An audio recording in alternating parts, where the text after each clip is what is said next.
What's up guys, it's me Bagrisham, and thanks so much for clicking on my gaming computer build video. I know there's a lot to choose from, but I want to thank you for picking mine. The prices of my PC builds for this month are $400, $500, $600, $800, and $1,000. This is going to be my $500 rig that'll let you get into the world of PC gaming. It could be either a gift or a personal computer, but I can say without a doubt that this is going to be the best possible starter PC build that I can make at this price point. And it'll let you play just about every game you throw it at decent settings. Remember that this PC is only $500, so don't go expecting to max out newer games like Shadow of Mordor at 1080p on it. It still is a pretty powerful rig though, and older and less resource heavy games like Gary's Mod, CSGO, and Rust should be able to run perfectly well on it. Computers are made to be upgradable, so even if you start out with this, you can always add more and better parts to it as time passes. I tried as hard as I could to get this to be a decent setup, and I think I did pretty well on it. Without further ado, I'll start listing the parts. For a processor, I chose the AMD Athlon X4 760K. This is a quad-core processor clocked at 3.8 GHz. It's a K-series processor, which means you can overclock it to well over 4 GHz if you have an aftermarket cooler.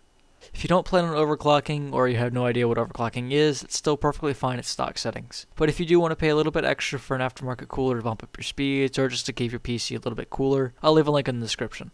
The Athlon X4 760K will run you about $75. For a motherboard, I chose the MSI A78M E45. This board's pretty great because it supports overclocking with the 760K. It has 4 USB 3 ports, 2 USB 2 ports, and a bunch of other bells and whistles for about $65.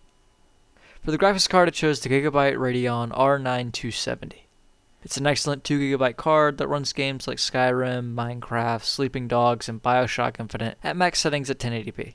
This card will cost you about $130. Memory is never really that hard of a component to go with, so I just went with a 4GB stick of G.Skill Ripjaws X-Series DDR3 RAM.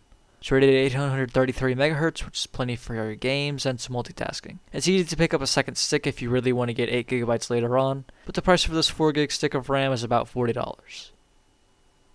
Hard drives are very simple components to pick, as they constantly stay the same. Once again, I'm just going to go with a 1TB Western Digital Caviar Blue. The Caviar Blue is a very reliable hard drive, and a terabyte is plenty of space for your games, movies, music, pictures, and you get the gist. Now there's a small difference between a Caviar Blue and a Caviar Black, and the Caviar Black is about $20 more. Unless you get a good deal for the Caviar Black, and you just want that small bump in speed, yeah, you can get that. But if not, you'll be perfectly fine with the Blue. The Caviar Blue comes in around $60.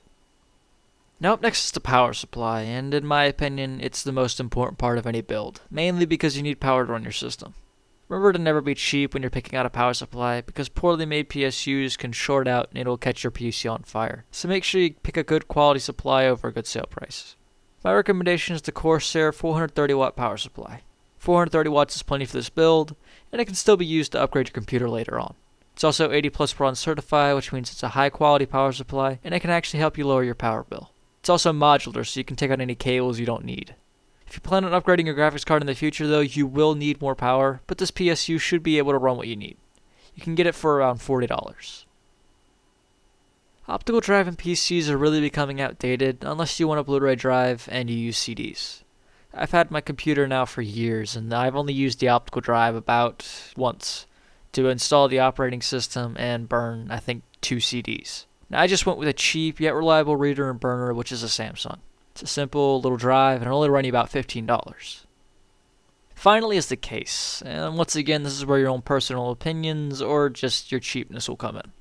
Sometimes computer cases can be up to the hundreds of dollars, so to keep this build relatively cheaper but still have a good number of extras, I went the Cougar Spike. This is a small quality case, it has a clean style, and holds everything together with some pretty good airflow. I use this case with my LAN rig and I never had any issues with it. It's your build, so you can do whatever you want when you're picking out a case, but if you just want a cheap, reliable one, you can get this case for about $40. Well, that's it guys. This is my guide for a quality $500 gaming PC that should last quite a bit before it becomes outdated. For those that saw my $400 gaming PC build for this month, probably noticed that the only real difference between this one and my $400 one is that I upgraded the graphics card. I could have changed the CPU and the motherboard, but the only options that would justify doing that would have made this build closer to $600 than $500. So don't think I was just being lazy when picking out the parts for this build. I just couldn't justify changing the parts around and making it more expensive when it wasn't needed. I'm sorry for that little rant there, but I wanted to make my point known and not mention it. The prices of these components will change often, so I'm leaving a link in the description to PCPartPicker.com. This is a website that you can use to plan out your build online and see the lowest prices for the components that you need. Well, that's it for this video, guys. So if you like this video and you want to see some more of them, click on the like button. I'll have 4 of the PC builds available for you guys to look at this month. One for a $400, $600, $800, and $1,000 PC. Click on the links in the video and they're available if you want to see one of them. And if you enjoy my videos, you can click right here to subscribe to my channel. It really does help me out and it shows me that you want to see some more of my videos. I hope to see you guys in my next video, which is coming out soon.